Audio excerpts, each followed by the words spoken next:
Ok, ok. Deixa eu Então ligar vamos meu lá. microfone aqui, Sim, peraí. sim, é a mesma cidade. É a mesma cidade de Apocalipse. E vamos ver isso daqui a pouco também. Eu vou falar um pouco mais sobre isso, tá bom? Então vamos lá, vamos pensar sobre a cidade de Éfeso. O que eu pensava antigamente sobre a cidade de Éfeso foi o seguinte: eu pensava, puxa vida, deve ter sido um lugar pobre, um lugar muito atrasado, um lugar talvez com casas de taipa, um lugar com casas simples, não é? E talvez não muito desenvolvido, com muitas coisas precárias, não é? Lá na cidade, mas como eu estava errado. Se você tem uma ideia, quando nós falamos dessas cidades bíblicas, que são cidades simples, que são cidades não muito desenvolvidas, você está bem, tem alguns simples também, mas esses grandes nomes que a gente conhece não eram tão simples, não, eram bastante desenvolvidas. E eu queria mostrar isso para vocês também antes de entrar no texto de Éfeso. Não sei quanto tempo vai levar, então não sei se a gente vai chegar realmente no texto de Éfeso ainda hoje, mas tinha muitas coisas bacanas e também as ruínas lá. Eu gostaria muito de visitar as ruínas algum dia lá, o que é a Turquia hoje, não é, para ver isso de primeira mão. O meu cunhado já foi, levou a família toda dele, as minhas sobrinhas, não é, e eles tiraram bastante fotografias, né, lá da cidade. Aí, então, eu gostaria de fazer isso também e ver, porque é bastante desenvolvido a cidade e foi bastante desenvolvida. Hoje em dia é ruínas, obviamente. Fica no mar Egeu, eu creio que seria a pronúncia, Egeu, né? Que é o mar que fica entre, então, a Grécia e a Ásia Menor, não é? Que dá também para o mar Mediterrâneo, né? Mas pode até talvez dizer que faz parte, mas pelo menos tem uma ligação. Aí, então, foi localizado na beira do mar naquela época, ok? Então, foi principalmente trabalhado lá na terceira viagem do apóstolo Paulo, que esse mapa aqui mostra, né? Ele chegando depois de passar pelas regiões mais altas aí da Ásia Menor, então ele chegou em Éfeso e reiniciou o seu trabalho na cidade de Éfeso, porque no fim da segunda viagem ele já tinha passado por lá. Não é? Então, essa cidade dá para ver que é uma cidade portuária também, não é? E tem um porto lá muito importante mesmo, muito importante. E vamos ver um pouco mais sobre isso. Então, era a maior cidade da costa oeste da Ásia Menor. E, na verdade, em algumas épocas eram considerados parte da Grécia, ok? Porque era controlado por Grécia, né? Sabemos que Grécia, com Alexandre o Grande, né, chegou a ser um império bem grande e obviamente, em muitos lugares foram dominados, mas principalmente a parte dessa costa oeste da Ásia Menor também fazia parte da Grécia e foi muito influenciado pela cultura, então, da Grécia também, mas nessa época é sobre o Império Romano. Bem, e também devido à importância, também foi muito influenciado pelos romanos. E vamos ver mais sobre isso. Então, uma coisa que a irmã estava perguntando foi sobre as cartas que o João recebeu, que são registradas na carta no livro que ele escreveu, chamado Apocalipse, a profecia de João. Então, ele começa falando sobre 7 igrejas e 7 cartas que ele escreveu por inspiração do Espírito Santo, claro, né? E que aqui nós temos, então, Éfeso é um dos 7, e ela perguntou se é a mesma, e é a mesma. Na verdade, eu desconheço outra cidade chamada Éfeso, além dessa, então tem que ser esse mesmo. Aí, mas também tinha Pérgamo, Tiatira, Sardes, Esmirna, Filadélfia, Laodiceia, e aqui nesse mapa, então, eu coloquei Patmos, porque João escreveu o Apocalipse da ilha de Patmos, e ele escreveu, então, sobre essas 7 igrejas também, Éfeso sendo um deles. Então, eu acho que Éfeso, a igreja em Éfeso começou muito bem, a gente leu lá em Atos, a dedicação deles, o compromisso que eles tinham com a verdade, e também largando publicamente o pecado, as coisas do seu passado e tudo mais que eu falei, que Atos fala. Mas quando João escreve, eles estão com algumas dificuldades. A gente não vai falar sobre isso, porque a gente não está estudando Apocalipse. Se vocês querem estudar Apocalipse, nós temos 2 maneiras para você estudar Apocalipse agora mesmo. Pode estudar pelo WhatsApp, é um curso do seminário, um curso do bacharel também, do seminário. Então, se você já sonhou em fazer o bacharel em teologia, então você pode fazer esse curso. Temos 10 cursos que nós estamos oferecendo agora pelo WhatsApp, né, que são pagos, mas o pagamento não é muito caro, não, é R$ 50. E fica à vontade, pode entrar em contato conosco e pode estudar Apocalipse. Se você quer estudar ao vivo, EAD. Ao vivo EAD é o que nós estamos chamando o Zoom, porque nós estamos usando o Zoom para ensinar quem quiser estudar durante essa pandemia.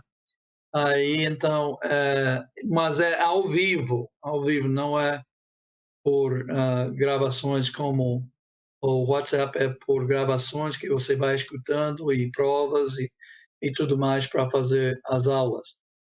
E pode fazer em qualquer hora do dia, só que quando é por Zoom, à distância, sim, mas é ao vivo por Zoom, então acontece em horas fixas, diferentemente do que o WhatsApp. Mas aí, só uma pequena propaganda aí, para vocês que querem estudar mais intensamente, podem estudar pelo Zoom ou podem estudar pelo WhatsApp. Entre em contato conosco se você tem interesse. Nós temos bibliologia, milênio, Apocalipse, como eu já falei, vários cursos, primeiro, segundo, Timóteo, Tito, Filemão, nós temos também grego, pode estudar grego até através do WhatsApp, né? Para iniciantes, grego para iniciantes mesmo. Aí, então, muito bom.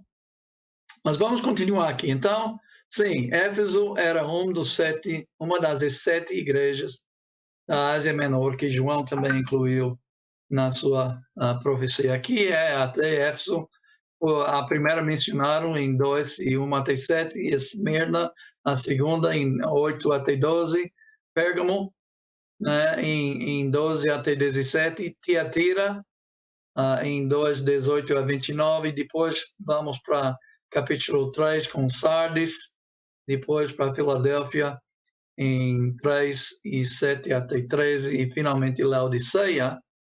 E Laodiceia, nesse mapa aí, pode ver, era muito perto de lugares que Paulo viajava, então talvez até Paulo também conhecia esta igreja. Certamente ele menciona esta igreja na carta que ele escreve também aos Colossenses. Lá no final da carta, ele pede que a carta seja que ele escreveu para eles. Ele escreveu uma carta para Laodiceia. Nós não temos essa carta preservada, né? Mas ele escreveu e disse que, para os colossos, né? Colossenses, desculpe, na cidade de Colossos, devem ler e ouvir a carta que ele escreveu para Laodiceia, e para os laodicenses, que eles devem ler também a carta que ele mandou para os colossenses. Então, vamos ver o mapa da cidade antiga. Como eu disse, os arqueologistas têm descoberto muitas coisas e eles fizeram uma mapa relevo aqui da cidade. Então, você tem no lado esquerdo, em cima, você tem o porto da cidade, que dava para o mar Egeu. Uma coisa interessante sobre esse porto, eu acho, se não me engano, que essas ruínas, hoje em dia, ficam a alguns 15 quilômetros do mar. Então, como é que aconteceu isso? A cidade mudou? Não, a cidade não mudou, não. A geografia mudou um pouco por causa do rio que passa aí entra nesse porto. Esse rio começou a trazer muito terra, muito erosão, né, que existia, foi trazido por esse rio para o porto e encheu o porto de tal maneira que criou terra, né, que criou mais terra.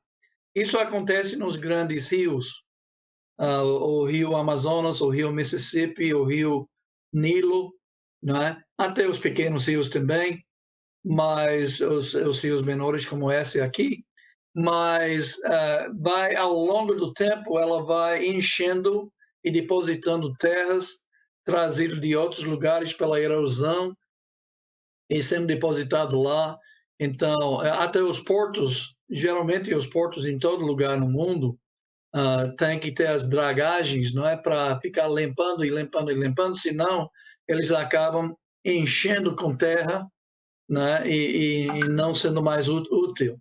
Então, depois que a cidade foi destruída e abandonada, então não tinha nem interesse em continuar o porto, então realmente encheu bastante e aí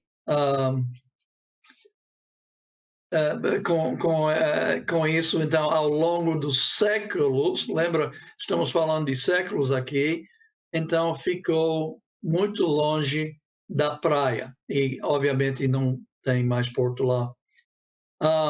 Então, veja bem aqui, tem vários lugares aqui, tem até essa letra A aqui, eu ia usar uma forma diferente para apresentar o PowerPoint hoje, mas não deu. Aí, então, não sei se todo mundo está vendo. Eu não vou lembrar todos esses, porque eu não estou vendo as minhas anotações, mas A era um ginásio feminino. Então, você tem A, B, C, D, E, F, G, H, I, J, K, L, M. Então, vários lugares aqui na cidade que foram descobertos e coisas. Eles têm aqui coisas como teatros, entende? Então, era uma cidade também de cultura, vamos dizer, não é? Tinha teatros, tinha mais do que um teatro, tinha um que era muito grande, a gente vai ver as ruínas daqui a pouco, e tinha outro que era menor, né? Então tinha pelo menos esses dois teatros, onde faziam peças, né? Os gregos mesmo eram conhecidos como teatro, né? Teatro grego, né?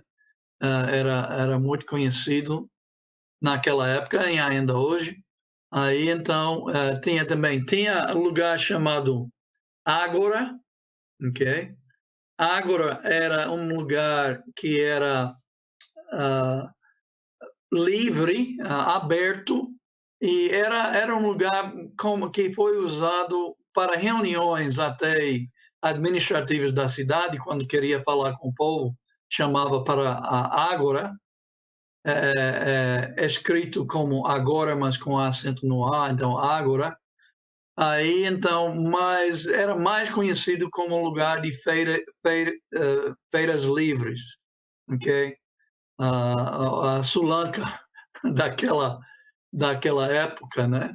Onde as pessoas levavam as coisas para vender, né? Eu acho que tanto consumíveis, alimentações, alimentos, como também coisas não perecíveis, né?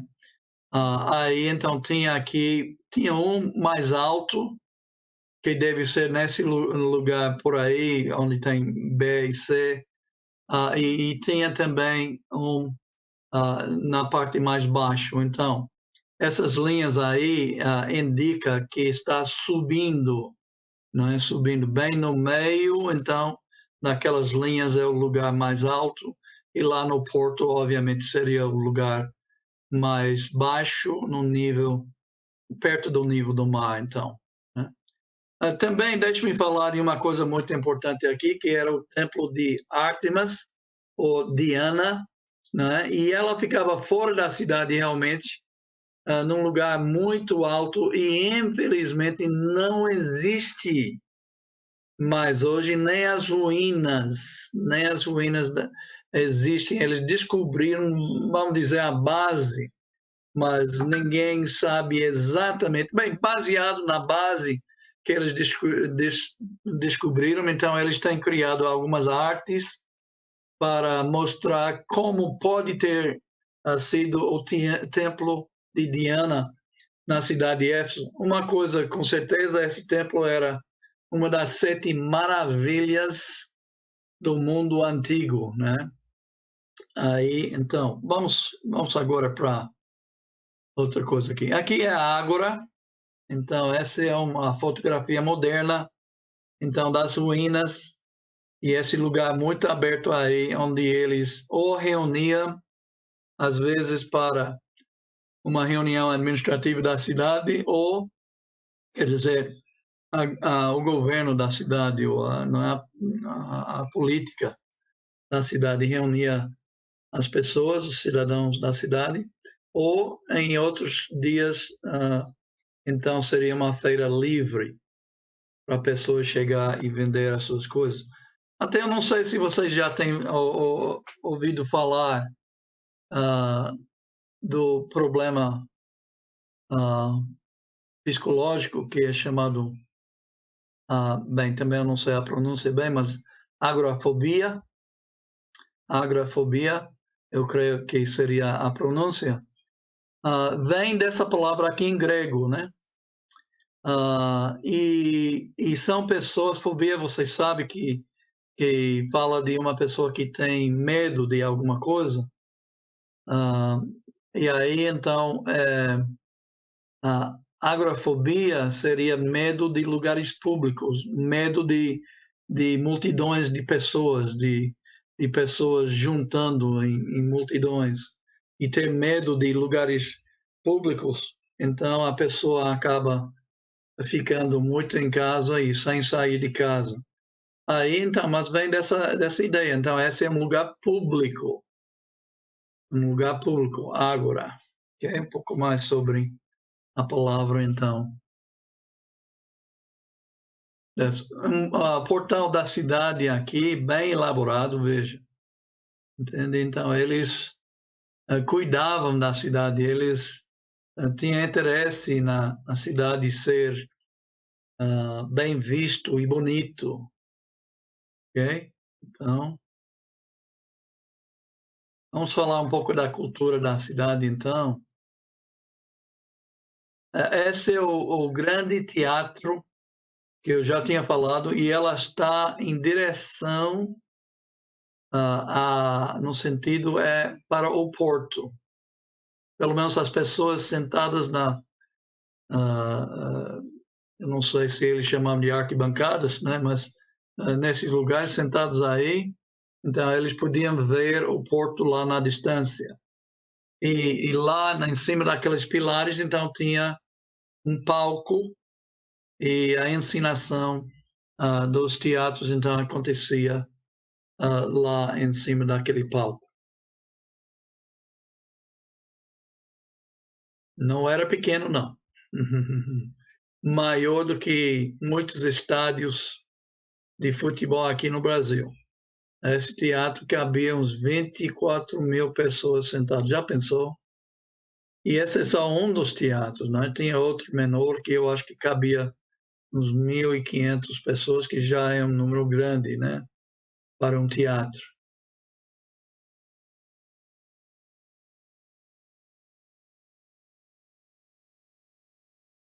Dizem aqui que é o teatro menor. Eu tenho a minha dúvida sobre isso. Eu acho que talvez seja o maior de outro ângulo, mas tinha um teatro menor na cidade também. Mesmo que isso não seja ele, talvez isso é o grande mesmo, porque parece para mim muito grande. Mas, de qualquer maneira, seja uma fotografia do menor, do maior, tinha outro menor que cabia uns 1.500 pessoas também.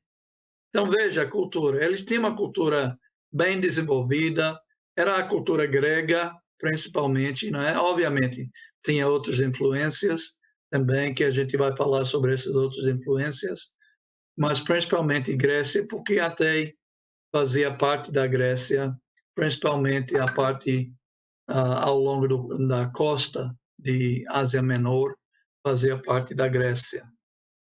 Agora, obviamente, tudo faz parte do Império Romano nessa época que nós estamos estudando. Até continuando com a pensar sobre a cultura, então tinha a grande biblioteca de Celso. Celso, ele foi um tipo de governador da região, ele foi também da cidade, um cônsul da cidade, antes de Cristo, uns 150 anos, se não me engano, por aí, antes de Cristo. Quando ele morreu, então o filho dele, que também, o filho dele herdou toda a fortuna dele, e ele decidiu construir essa biblioteca em nome do pai dele. E veja, uma grande biblioteca e estrutura, logo no portal da cidade também, perto da entrada principal da cidade, tem essa biblioteca. E essa biblioteca comportava, deixa eu ver se eu coloquei aqui, eu não coloquei dizeres aqui, mas essa biblioteca cabia 24.000 rolos. Então, não foi pequeno, não. 24.000 rolos. Então, está vendo coisas sobre a cultura de Éfeso que talvez você não entendia antes, okay? Que era uma cultura bem desenvolvida. Aí, então, tinha essa biblioteca para as pessoas consultarem esses livros, que, na verdade, não eram livros, eram rolos, né? Pergaminos, não é? Enrolados, não é? E tinha lugares para colocar eles e guardar eles dentro. Tinha 24.000 lugares para esses rolos, ok? E também, mais uma coisa interessante sobre isso, descobriram que é um mausoléu também, que o próprio Celso foi enterrado embaixo dessa biblioteca pelo filho dele, né, que construiu esse com a fortuna. O Celso foi muito rico e deixou a fortuna dele para sua família e seu filho, e ele usou uma parte das riquezas para construir essa biblioteca. Olha, não pense que era um lugar muito pobre, né?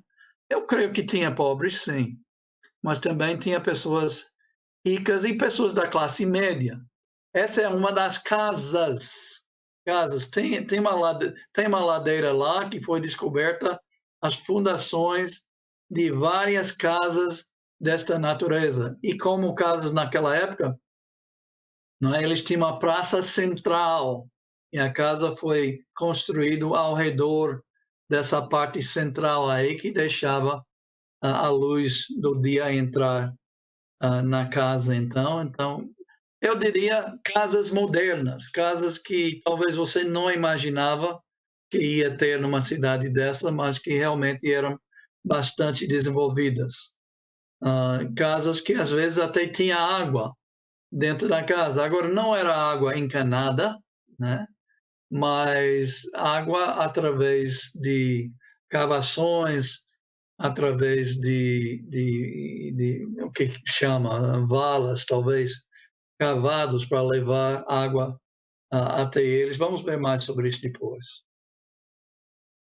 Tinha vários templos, a cidade era multicultural realmente, até multirreligioso, e tinha os templos dedicados aos Césares, né? E tinha fontes também, estava falando de água, então Esse é o templo de Adriano. E, e a fonte de... Não, essa é a fonte de Pólio também. Agora, essa aqui é Nike. Já ouvi falar de Nike? Bem, eles tinham Nike também, naquela época. De fato, essa marca tão conhecida de tênis, né, essa marca era construída baseado nessa deusa e foi descoberto aqui na cidade de Éfeso, nas ruínas, essa deusa chamada Nike. E ela era deusa da vitória. E porque Nike é uma companhia esportiva, né? Com coisas de vários esportes, eles vendem não só os sapatos, mas outras coisas também, esportivos. Então, eles inventaram essa marca, veja até, essa deusa, falsa, obviamente, Diana, está vendo a marca aí? Deixa eu ver, está vendo? Aí essa marca de Nike foi estilizado, então, nesta deusa lá na cidade de Éfeso, que tinha lá. E aí, então, pare de usar a marca Nike, né? Você está honrando uma deusa falsa cada vez que você colocar seus Nikes. Estou brincando, claro, né? Nós nem pensamos nisso e nem devemos pensar nisso, mas o fato é que eles pegaram um nome com essa deusa, Nike. Deusa, mais uma vez, da vitória, é por isso que eles pegaram a vitória esportiva, né? Ok? Também, deixa eu ver aqui, um momento, vamos ver mais.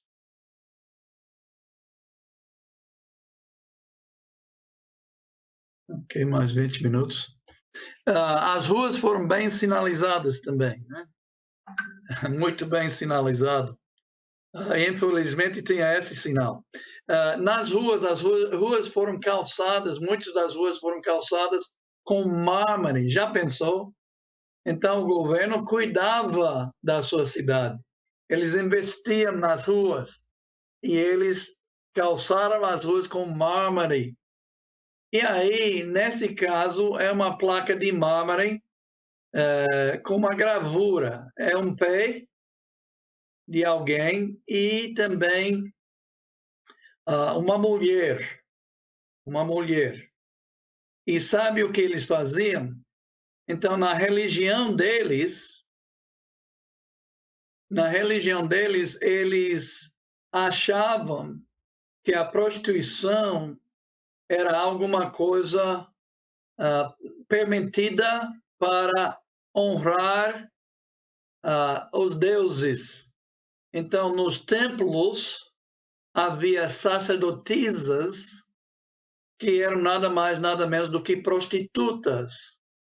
E eles se prostituíram para ganhar dinheiro para sustentar o templo. Então, aqui nas ruas, tem a sinalização para mostrar o sentido que você deve andar, a direção que você deve andar para chegar na casa de prostituição ou no templo e prestar homenagem ao seu Deus, né? Então, que coisa. Então, a sinalização foi bem feita nas ruas, mas não foi uma sinalização que a gente gostaria de ter aqui hoje em dia em nossas cidades, né? Aí, mas já pensou ruas de mármore? O governo da cidade, então, investia bastante na cidade, ruas modernas. Veja aí, essa é uma das ruas entrando na cidade, uma das ruas principais, que eles colocaram estátuas ao lado e também esses pilares. Eu entendo que pelo menos alguns desses pilares eram para tochas, né, para para fogo à noite, para iluminar. Então, eles tinham a iluminação na cidade também. Puxa vida, eu achei tão bacana isso quando eu comecei a estudar isso muitos anos atrás e eu descobri que essa cidade era bem desenvolvida. Na verdade, ela chegou a ser a quarta maior cidade do Império Romano, né? A quarta maior cidade do Império Romano. Então, muito grande essa cidade. Muito importante também. Até veja, falando de ruas, obviamente as ruas, as estradas, vamos falar de estradas que chega nessas ruas na cidade, tinha uma estrada romana. Os romanos eram conhecidos como grandes engenheiros, né? E eles construíram muitas estradas. Eles construíram estradas, irmãos, que até ainda existe hoje, essas estradas, né? Então, centenas de anos depois, milhares, na verdade, 2.000 anos depois, ainda existe. Na Inglaterra tem várias estradas quando os romanos conquistaram a parte que é Inglaterra hoje. Então eles construíram muitas estradas lá também que ainda existe, ainda são usados alguns deles ainda hoje também. Aí então uma coisa importante é que tenha estradas vindo do Oriente para o Ocidente, aí trazendo mercadorias. Então, esta estrada então terminava aqui com o porto de Éfeso e trazia então mercadorias do Oriente, de muito longe, para ser colocado em navios e levados para a cidade de Roma e outras partes do Império Romano. Então, foi por isso também que a cidade era tão importante, também por isso que a cidade crescia tanto, né? Porque até e por isso que a cidade tinha era multicultural, né? Tinha muitas culturas nessa cidade, né? A Grécia e a Roma e a de Ásia Menor, né? A cultura de Ásia Menor mesmo, com certeza tinha bastante lá, mas tinha de mais longe também pessoas que viajavam com as mercadorias e acabam até ficando lá em Éfeso também. Tinha judeus também, a gente vai ver isso daqui a pouco, tá bom? Então, vamos para outros slides. Veja, até mais uma vez, falando de como a cidade era moderna, eles não tinham encanação como nós temos hoje, mas eles inventaram outras maneiras de levar água limpa, água pura para a cidade. Então, eles construíram esses aquedutos, né? Eu esqueci da palavra, mas esses dutos, né, que levava a água de lugares mais altos, a água mais pura, mais limpa, né? E para atravessar os lugares baixos, então eles construíram esses lugares. Então, eles canalizaram, vamos dizer. Não tinha encanação, não tinha tubos como nós temos, mas eles, mesmo assim, canalizaram a água para chegar até a cidade. Os romanos também construíram esse tipo de coisa, era muito bom de construir. Os engenheiros deles sabiam muito bem como fazer. Então, até quando chegava na cidade, então a água foi levada para sanitários e banheiros públicos. Veja no seu lado direito da tela, é um sanitário público, né? Parece até meio confortável, não seria o que eu ia imaginar, né? Num lugar público. Agora, eu não sei se eles tinham homens e mulheres, mas eles certamente não tinham divisórias entre os lugares para sentar lá nos sanitários, infelizmente, né? A gente não ia ficar muito confortável numa situação dessa, tendo que sentar ao lado enquanto nós estamos fazendo o nosso negócio lá, né?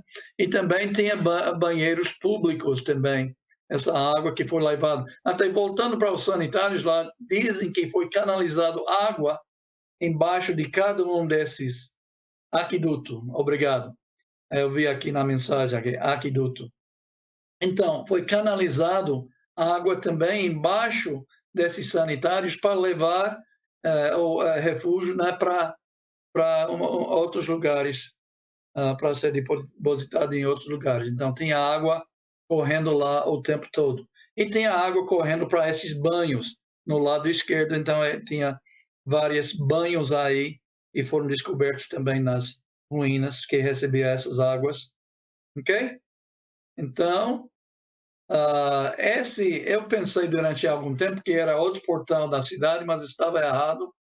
E eu descobri que são as ruínas da sede dos magistrados, o chamado Pritaneu, né? Ruínas do Pritaneu, lá em Éfeso, e que seria, então, a sede dos Prítanes. E eu entendo que Pritane, então, é um tipo de magistrado da cidade. Então, seria talvez como a prefeitura, né? A sede da prefeitura da cidade, né? A sede dos magistrados da cidade, assim, Pritineu. E voltando ao templo dos imperadores, aí tinha vários templos dos imperadores. Esse é do Domiciano. Aí não é só a cabeça dele, foi a cabeça e o braço, né? Então, mas fazia parte de uma estátua bem grande. E para ver como seria grande somente a cabeça aqui, essa mulher ao lado dessa cabeça pode dar para ver o tamanho da cabeça. Então pode imaginar a altura dessa estátua, se não me engano, de Cláudio, né? Domiciano. Agora eu esqueci, eu não estou vendo as minhas anotações, mas foi encontrado também nesta cidade. Aí não dá para ler, não dá para ler agora. Mas veja, deixe-me voltar aqui um pouco, porque a gente vai falar da religião, mas a religião deles também, além de Diana, além de outros deuses, além de Nike e outros deuses. Então, era também a religião dedicado aos imperadores de Roma. Não é? Até nós já ouvimos falar de histórias onde os cristãos daquela época eram forçados a dar homenagem ao imperador, não é? Até chamando o imperador de senhor, e o cristão sabia que só tinha um senhor, né? Que era o Senhor Jesus Cristo, e recusava a dar essa homenagem ao imperador como senhor, e aí eram perseguidos por causa disso, né? Um triste fato, mas a religião dos imperadores era muito grande lá. Então, vamos falar mais sobre a religião do povo. Deixa-me ver a hora também aqui. Temos 7 minutos ainda. Fica à vontade, Então, Eugênio, fica à vontade. tá bom, obrigado. Obrigado. Então, uma das 7 maravilhas do mundo, né? Tinha as pirâmides, vocês sabem, tinha os jardins lá em Babilônia, os jardins suspensos, tinha um farol bem famoso também. Então, 7 maravilhas do mundo, e esse foi um deles, o templo de Ártemis ou Diana, na cidade de Éfeso. Então, foi, como eu disse, foi destruído completamente, foi levado os traços, talvez os adeptos dela queriam levar um pedaço do templo depois que foi destruído e acabaram levando tudo, não resta nada, só resta a fundação. Baseado na fundação, eles fizeram alguns cálculos para ver exatamente onde teria sido colocado colunas, e com isso, então, eles inventaram mais ou menos, não é? Mas deve ter sido um templo parecido ao templo, por exemplo, o Partenon na Grécia, deve ter sido parecido, pelo menos, e aí eles, então, fizeram esses artes, né? Artistas pintaram essas como exemplos de como pode ter sido o grande templo de Diana. E foi, veja bem, foi num lugar alto, fora da cidade, muito alto. Então, quando iluminado, podia ser visto pelo mar, pelos marinheiros chegando. Então, e pessoas passando lá na cidade de Éfeso também, podia ver lá no alto. Então, era uma coisa muito importante para eles.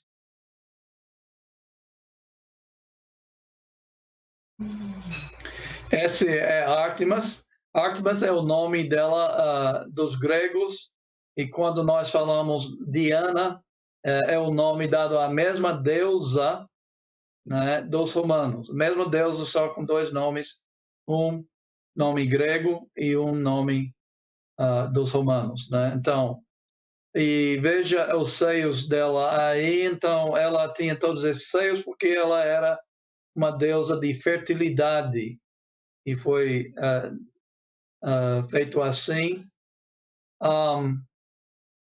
Lembra que em Atos, na história, que o Demétrio, né, ele ficou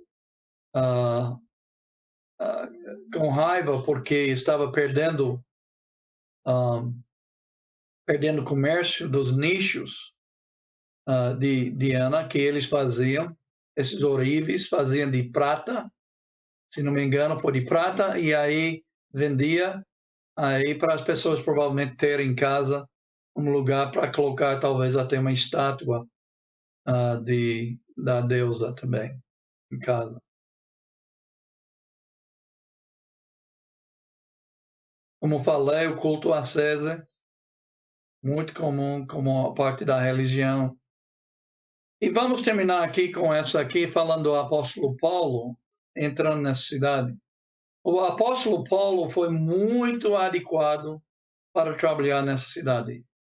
Ele falava e escrevia grego. Ele era romano. Vocês sabem por que ele era romano?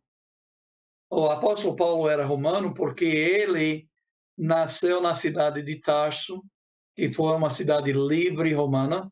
Claro que não ficava lá na Itália, não ficava lá perto da cidade de Roma, mas ficava. E você tem o império todo, desde Egito, né? Toda a Palestina, toda a Ásia Menor, Grécia, né? Até Espanha também, toda aquela região fazia parte do Império Romano. Mas nem todo mundo tinha direito de ser cidadão romano. Somente porque você vivia no Império Romano não queria dizer que você era cidadão romano. Então, obviamente, alguém que nascia na cidade de Roma era um cidadão romano, mas também eles designavam certas cidades como cidades livres, e quem nascia naquela cidade, então, recebia a cidadania romana também. Então, Paulo nasceu na cidade de Tarso, longe de Roma, mas era uma cidade livre, e por isso ele recebeu de nascença a cidadania romana. Então, essa cidade sendo muito influenciada pelos romanos também, e Paulo está indo para lá, então ele está muito adequado para isso. Então, fala grego, é romano, ok? Deixa-me ver mais alguma coisa aqui. Então, Paulo representava bem a cidadania, e ele era judeu, e tinha judeus lá. Lembra que quando nós estávamos estudando lá em Atos 19, bem, até em Atos 18, com a primeira visita dele da cidade, então ele entrou na sinagoga e ensinava os judeus. E depois, quando ele voltou, então, voltou novamente para a sinagoga e criou um problema lá, e ele tinha que sair e entrou na escola de Tirano, mas ele era judeu e tinha esse direito. Paulo amava o seu povo judaico, aí então ele geralmente é interessante que Paulo, que era na verdade o apóstolo aos gentios, sempre procurava os judeus quando ele entrava numa cidade nova. A primeira coisa que ele fazia era procurar o povo dele. E ele tinha esse direito como judeu de entrar na sinagoga e também de até ensinar lá na sinagoga. Aí ele aproveitou essas oportunidades. Então, ele era romano também, que dava ele também, que protegia ele até às vezes. Lembra que finalmente ele apelou a sua sentença, ele apelou o seu caso para Roma e ele recebeu a passagem de graça para Roma. E depois, quando ele chegava lá, a prisão não foi tão mal, ele vivia na sua própria casa, né? E escrevia cartas e recebia pessoas na sua própria casa. E a tradição é que ele foi liberto e voltou até para essa região, talvez foi para a Espanha, para outros lugares, mas infelizmente foi também preso novamente, levado para Roma novamente, e lá ele morreu, né? E morreu decapitado. Falava grego, então, né? Tinha uma cidade com sinagoga, então, veja bem, judeu, romano, falava grego, mas podia ensinar na sinagoga, então ele, na verdade, era realmente a pessoa ideal para ir para essa cidade.